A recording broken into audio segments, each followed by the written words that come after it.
først skal vi altså ta imot dette brødreparet, som uimotståelig morsomme, og som talentfulle, på en måte som jeg synes grenser nesten til det litt skumle. Ikke sant? Altså, for det sketsjer, det sang, det dans, det sceneshow, det TV-show, og alt behersker de, og plutselig så henger det en gardin, og liksom, det voldsomt, alt sammen. Ja, de på vei inn, først noen glimt av alt det de har funnet på. Tunisia, Marokko, Uganda, Angola, Zimbabwe, Djibouti, Botswana, Mozambique, Zambia, Swaziland, Gambia, Guinea, Algeria, Ghana. Og så befaler de Cinema Bingo Show. Nummer for en. Mine damer og herrer, rett fra Riksscenen i Oslo.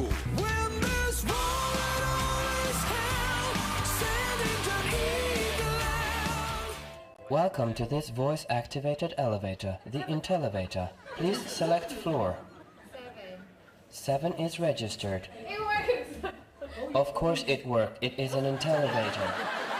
Let me see you work it, come on, let me work it. I wanna see you work it, come on. Her Bård og Vegard.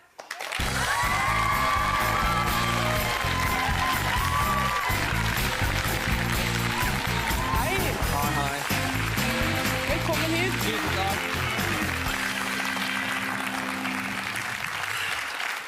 Veldig hyggelig å ha dere her. Tusen takk, veldig hyggelig å være her. Bård og Vegard.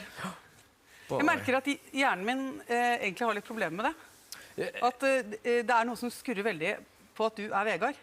Ja, det mange som sier det. Altså, jeg synes jo det veldig naturlig. Jeg jo på en måte opptatt med det. Det vil jeg tro.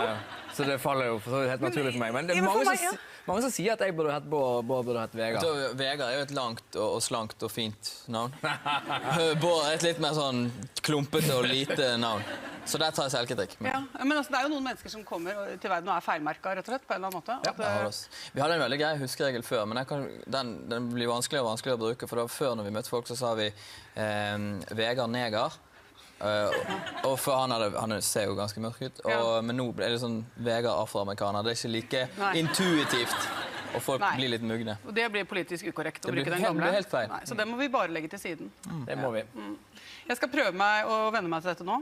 Men Vegard Handsome kan du jo tenke. Den også bra. Super handsome.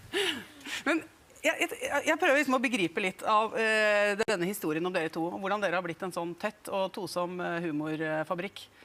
Og den fortellingen begynner i Afrika. For dere vokst opp delvis da i Angola og Mozambique. Hva sånn humorfaglig fordel med å vokse opp i en borgerkrig? Det? Det klassisk ja, det har jo kommet mye bra humor fra krigsmarkene. Nei, altså, for det første så bodde vi jo...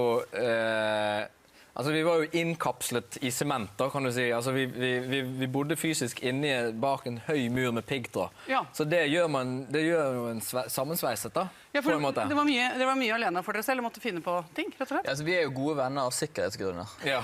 Først og fremst. For vi kunne ikke gå utenfor så veldig mye. Så det forklarer i hvert fall sammensveisheten kanskje litt, da. Men begynte humorverkstedet litt sånn der? Faktisk, så vi hadde 2 filmer der nede. Den ene var Weekend of Bernies, og den andre var Life of Brian. Og det var de filmene vi så. Vi så Life of Brian 700 000 ganger. Jeg veldig glad for at vi så den mer enn Weekend of Bernies, for det en ganske dårlig film. Men jeg husker litt av den. Ja. Men sånn populærkulturelt så har vi jo liksom hatt ganske store hull som vi i ettertid har måttet fylle, og vi kjøpte jo liksom Absolute Music 9 når vi dro ned. Ja. Og så hørte vi på den, og det kom jo ikke noe nye i Afrika, så når vi kom hjem så var jo de på 18, men vi var fremdeles på 9. Ja. Så det var jo slave to the music hele veien. Og så kunne vi masse det synes de var kjempegøy, selvfølgelig. Men så har dere på en måte fortsatt å leve, altså å organisere livet litt unorsk, må det være lov å si. Fordi at dere har jo gønnet på å jobbe noe aldeles forferdelig, og så gjerne da i 2 byer og parallelt og så videre. Og så har dere også i 20-årene gått av gårde og organisert dere med stor ungeflokk, og ikke minst hjemmeværende koner. Og da begynner man å lure, er det noe, altså hva er det her? Er det Amish? Er det noe sekt? Er det noe scientologi? Eller hva er det som skjer? Jeg skulle til å si at vi var ikke i Afrika fordi vi var misjonærbarn. Fordi at alt dette virker jo veldig sektete. Det kan jeg være enig med deg. Det var ikke før når vi kom hjem at vi begynte å tenke. Nei, jeg vet altså, det har jo på mange måter så har jo liksom vi bare fått en masse sjanser som vi har hatt flaks, og så har vi på en måte klart å gripe det. Og da har det jo vært sånn at ting har jo gått veldig fort. Ja. Og der liksom, og unger og alt har skjedd veldig fort. Og det med at vi har hjemmeværende koner og sånt, det er jo en veldig sånn utypisk ting for vår generasjon. Som 30-åring er fremdeles vanskelig for min kone, tror jeg, gruer seg veldig hver gang hun kommer til et festlig lag, og noen stiller liksom det skumle spørsmålet, hva gjør du? Og hun må si at jeg er hjemme. Det er jo liksom ikke en fin ting å si. Nei, hvorfor ikke det? Nei, altså det er jo ikke noe du kan vise til. Det er ikke noe som folk klapper i hendene for. Men det er jo, for oss er det et veldig bevisst valg, fordi at det er jo noe vi snakker om, og det handler jo mer om å verdsette den stillingen. Vi har jo snakket om hvordan vi vil løse dette her, sant? Og hun er hjemme, så er jo det en mye større, eller like stor jobb som min. Så jeg kunne ikke tenkt meg å bytte. Nei, jo da, jeg kunne sikkert det jo, men det er liksom... Vi har jo... Ja, men det er ikke... Jeg skal liksom holde meg litt ned, for jeg merker at det begynner å ase meg. Men det er vel, i 2013 så er det fremdeles veldig vanskelig å si om man liksom snakker om likestilling og frihet og sånne ting, men det å få lov til å velge å være hjemme og synes at det er kult, det er jo fremdeles ikke lett å si da. Det er bortimot et tabu, nesten. Det er bortimot et tabu, men det er jo noe med den 1950-modellen som, i hvert fall når begge er klar over det, og begge har valgt det, så er jo det en ganske god modell. Ok, hvor langt drar vi til Sylvi Stokkers? Er det ruller i håret og et pent lite forkle når far kommer hjem? Og så sitter jeg sånn og røyker med middagsbord. Sånn. Ja, men vi var på vei ut til påskeferie, så ropte konen min inn. Og har liksom pakket alt og var på vei ut. Og så bare har du husket forkle? Det er jo et eller annet flott. Et eller annet flott med det. Du vet at i de 1000 hjem nå, så er det en god del menn som sitter og gråter av misunnelse. Har du tenkt på at vi kunne hatt det sånn vi også? Det hadde vært litt greit. Men hva er det som driver dere? Altså, hva slags livsmotto har dere brodert, eller kanskje fruen da eventuelt har brodert og hengt opp på kontoret? Hva er det som står der? Er det lediggang er roten til alt ondt, eller er det la oss alltid prøve å lære oss noe vi ikke kan? Altså, hva er det dere jobber etter? Først, vi har en sånn broderingsduk som henger på veggen på en kontoret i Bergen, men der står det Satan i helvete. Så det er noe helt annet. Ja. Men det som på en måte har vært vårt motto, det er klart at vi jobber jo, vi ser jo det at jo mer vi jobber med ting, jo bedre blir det. Sånn. Men samtidig så er det sånn at om det er så mye motto, eller om det bare er en naturlig greie som skjer, men når vi har laget, for eksempel, vi har laget en forestilling, og det har gått fint og sånn som det, og så skal vi lage en ny forestilling, så er det liksom ikke noe fristende for oss å bare gjøre det samme på en annen måte, sant? Vi vil liksom, ok, nå må vi gjøre noe nytt. Vi bare hele tiden liksom utfordre oss selv, sant? For med en gang publikum ser at vi på en måte utfordrer oss selv og tester grenser og flytter på ting og sånn, så får de payback av det, og det merker man. Har vi noen plan nå for det neste skrittet? Er det isdans, eller er det noe akrobatikk? Jeg vet ikke, forrige forestilling så bestemte vi oss av en eller annen idiotisk grunn for at vi skulle gjøre noe akrobatikk her. Og jeg har jo hengt i et laken i 2,5 år, og kan jo ikke gå, har jo fått ischias for resten av livet. Så jeg tror hvis vi skal lage en ny forestilling, så tror jeg vi skal... Sjakk. Halvannen times sjakk, dama. Kan være det, altså. Ja. Men dere har gjort noe som er veldig, veldig vanskelig for bergensere, nemlig å flytte fra Bergen. Det er jo også da for at dere skal kunne jobbe enda mer. Men altså, en ting er det psykologiske, å gjøre det, men hva med det praktiske? Hva gjør man for å holde i orden på huset Hage som står i Bergen? Ja, for jeg har i hvert fall personlig ikke helt flyttet ennå. Jeg har liksom hus i begge steder og skal leie ut og sånn. Og det året som var nå, så måtte jo da på en måte fjernstyre huset mitt i Oslo, og det går jo for så greit, det er bare skrudd på sånne ovn til 5 grader og sånt, men så var det med plen da, at jeg har ganske stor plen, og så hadde jeg liksom ingen til å klippe den. Så jeg kjøpte en sånn robotgressklipper, Ganske dyr. Brukte mye penger på Var den. det sånn som bare går? Sånn, Du brukte veldig lang tid på ja, å sette for den opp. det du må gjøre med den, det er å på en måte definere plenen. Altså, du må trekke en sånn kabel rundt. Sant? Den skal gå 30 cm fra kanten hele veien rundt. Sant? Jeg har 2 områder delt opp i sektor A, sektor B. Sant? Må du grave det ned, eller hvordan er det? Nei, du legger den opp, og så Han har slår du en ned i liten sånn hytte, har ikke han det? Hæ? Har ikke han en sånn Ja, så har han en liten ladehytte? sånn, litt sånn hundehusaktig, sant?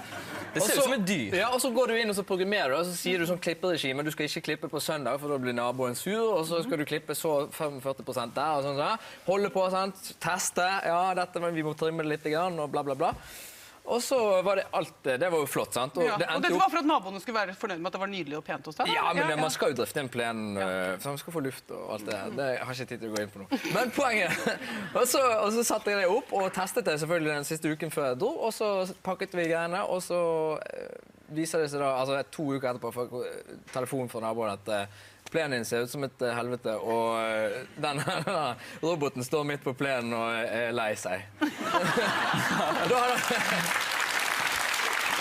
og da jeg kom hjem igjen, og så leste jeg inn på loggen, og at dagen etter jeg hadde reist, så hadde han mistet hjulet sitt. Hva gjorde du da? Hva er plenen din? Ja, det er jo veldig gøy. Det er liksom forskjellen på oss da, fordi at jeg hadde en nabogutt som gikk forbi, så sa jeg, du, har du lyst til å klippe plenen min? Du får 2000 hvis du klipper hele sesongen. Og han var superhappy, så han har jo gått der manuelt og klippet. Jeg betalte Din koster 17 for min. Så jeg har jo hatt en fyr gående med hjulene på hele veien. Kan ha den i 7 år. Ja, kan ha det i 7 år.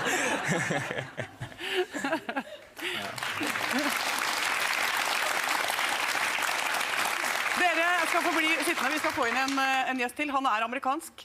Startet ut som en gjennomsnittlig glemsk mann før han trente iherdig et år, og så ble han, hold dere fast, amerikansk mester i hukommelse. Det er ganske tøft. Tøft å vite at det finnes sånne konkurranser. Nå skal vi ta han imot, og han er altså en mann som vet svært mye om verdien av å trimme hukommelsen sin. Ta ham godt imot, Joshua Foer!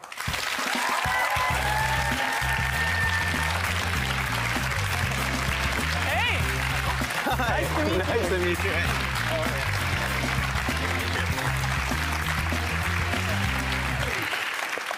First of all, I'm curious, have you been, you met backstage, have you been able to remember their names? Yeah, so let's see here. When we met backstage, I hope I get this right. You guys do look sort of similar. Do you think? Well, except for the hair. Okay. But no, so that's key, right? So when I met you and you said your name was Vegard, I immediately thought of what's the first thing that sounds like your name? And I thought of Vegas. And so I pictured you like at a slot machine, just pulling, raking in the money. Raking. And then board, I pictured you just smacking your brother with the board. Ja, I get that. You're already about to describe how you work to remember things. But let's get back to the beginning of all this, because this started out with you as a journalist going to write a story on a championship in memorizing. And then you got sort of involved on a personal level? Yeah, I mean, it's a weird story. I had gone to cover this contest called the U.S. Memory Championship. I thought it sounded kind of strange, quirky. I didn't know what to expect. I showed up, and it was these people who were memorizing like entire poems, hundreds of random numbers. It was incredible. Mm-hmm. And I started talking to them, and they all said, hey, anybody can do this. Even you could do this if you wanted to. Really? And so I started trying to practice some of the memory skills that the people who competed in this contest had obviously gotten really, really good at. Mm. And I went back to that same contest a year later, having tried to train my memory, and I ended up winning the contest. That's very cool. So what you understood is that it just takes some training, and that you could use some fairly simple techniques to learn this. And what's the most important thing to know about the way our brain works when you're getting good at this stuff? So most of the techniques that are used in this memory contest are similar to what I did with Vegard and Board's names. Mm. If I can take a piece of information, which is otherwise kind of not that memorable to me, like the name Vegard, and convert it into an image that I can see in my mind's eye, that I can visualize, we have really great visual memories. And if you can use that visual memory, you give yourself a big advantage. So that's the basic trick. Figure out how to take unmemorable information and turn it into images. Okay, so then you make series of pictures or images in your mind, and you place them sort of geographically? Right. Or? So one of the techniques that was invented 2,500 years ago in ancient Greece is known as the memory palace. And the idea is once you have these visual images, if you can see them in, say, your home, you can walk through your house, and as you're walking through your house, you're seeing all of these images which represent information that you're trying to remember. And it doesn't sound like that would be an extremely effective or way of memorizing information, but it turns out you can memorize huge amounts of otherwise unmemorable stuff using this technique called the memory palace. I mean, you guys obviously have to learn a lot of stuff by heart. But I actually did this trick. I read about it. So I always memorize things by seeing them along the route from my home to the school as a kid. And I place people doing stuff on each side of, at the bus stops. So you're already using this technique? Yeah, or something similar. Not the palace, but... So that is exactly the technique that Cicero used 2,000 years ago to memorize the speeches that he gave on the floor of the Roman Senate. It's exactly the same technique. I use a slight newer idea or technique. Okay. Because I have to generate smell that smells like something that so I have to like scratch or do something. It's kind of awkward, but whatever works now. Yeah, but that's kind of funny. Is it always like a visual thing that is the best? Well, so the more of your senses that you can call upon, the more memorable that piece of information is going to be. So you could use smell as well? Yeah, if you did interpretive dance, that'd be really memorable. Is singing easier to remember? Well, I mean, we all know that, right? We all can remember like terrible pop songs from the 80s and can't remember our grandmother's birthday. And that's because songs are an incredibly, they're a really terrific way of structuring information. Because when you hear a song, you know, the line's about to go up, it's about to go down, there's going to be a rhyme. All of those pieces of information help you remember. Do you guys remember all of your old song stuff that you made like 10, 12, 15 years ago? Well, the funny thing is that we often remember the stupidest stuff. I mean, naturally, when we do like a show or something, we have to remember the stuff that we do. But there's one thing that we did, like, it's probably like 10 years ago. We did a song where we sung it backwards. It's a Norwegian song. I think you know it, A Lot of Light and a Lot of Heat. Yeah, it's okay. It's a worldwide It's a hit. legendary Norwegian song, Mykje lys og mykje varme. And we did a joke where we sang it backwards, and then we got the TV guys to flip it backwards, and then it was the right text. And I can't get rid of this. It's 12 years. Yeah, I still And remember. you It's like, still have it in there? Mir bøtt bare efter deg gjev, ein møtste mot meg måsjud fram, med måsjud snakket måhud. Nemra viktig silicium, vir baksla og i efsi vaksmet, vir famos norge få. Mæra røfni sjaksu, lakjen og salusam. Oh shit.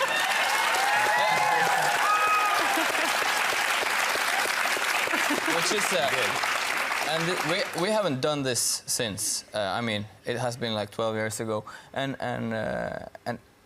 is there a way to get rid of this? I mean, this is Get rid of it. I think you need to enter the U.S. Memory Championship. Is what I think. If you can remember that. But you don't want to that keep with it. this You want to erase it. No, why would I keep this? I mean, Can the memory get like full? Can this No. stupid song take up some space? That is a myth of memory. That if you put one thing in, it's like pushing something else out. Memory doesn't work like that. Unfortunately, it's much harder to willfully get rid of memories than it is to willfully create them. Because the more you try and forget it, the more you end up thinking about it. Yeah, because you think about it when you forget it. That's right. And then the more you think about it, the more you remember it. so we Okay, can let's stop actually talking I think about you're this. stuck. Yeah. I mean, that's the So bottom now you line. will remember this song for another 25 Yeah, but years. maybe one day it's like a gun to your head in Nigeria, and please, I'm going to shoot you if you're not singing Listen Varmen backwards. And then I'll just nail it, and I'll survive. So it might. If it you never doesn't take know. up space, it's okay to keep it, I guess.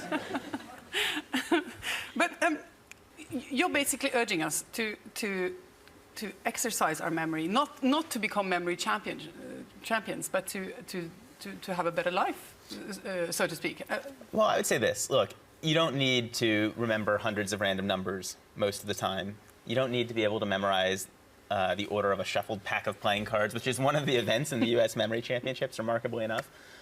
But you do want to live a memorable life, right? And the basic principle behind all of these memory techniques that go back to antiquity is essentially this. You've got to pay attention, and you've got to be deeply engaged with whatever it is that you're experiencing or learning. If you do those two things, you're going to remember. And so I think there's a lesson for that in all of us as we're moving through the world. Like, let's try and be the kind of people who are paying attention, who are engaged deeply, who are constantly reminding ourselves, I want to remember what's happening to me. Does life or time feel longer and more dense if you train your memory to sort of pin down what exactly happened? Look, the more that you are present and a part of what's going on around you, the more you're engaged with the world around you, the richer your life is going to be. We all know that. And the richer time is going to feel. If you spend all day sitting in an office doing the same thing, you know what happens to those days. Those days collapse in your memory. It's like they never happened. And the only life we live is the life we remember. So you might as well put effort into living a memorable, full, rich life. Okay, det ganske bra sagt. I think that's going to be like the final thing for this little conversation of ours. What is it that you say? Remember to remember? Yeah, remember to remember. Okay. That's what you have to do. Or as we say in Norwegian, husk å huske. As we say. Yes, as we say in Norwegian, husk å huske. Takk skal dere ha. Thank you. Thanks. Sola så i himmel, skin för äran. Och för grån som fri, stäm ska vi sveja och ska bli. Musik som inte var med, snö om det kan sluta med. Magdalsången som snömja, väljaret för att det blir.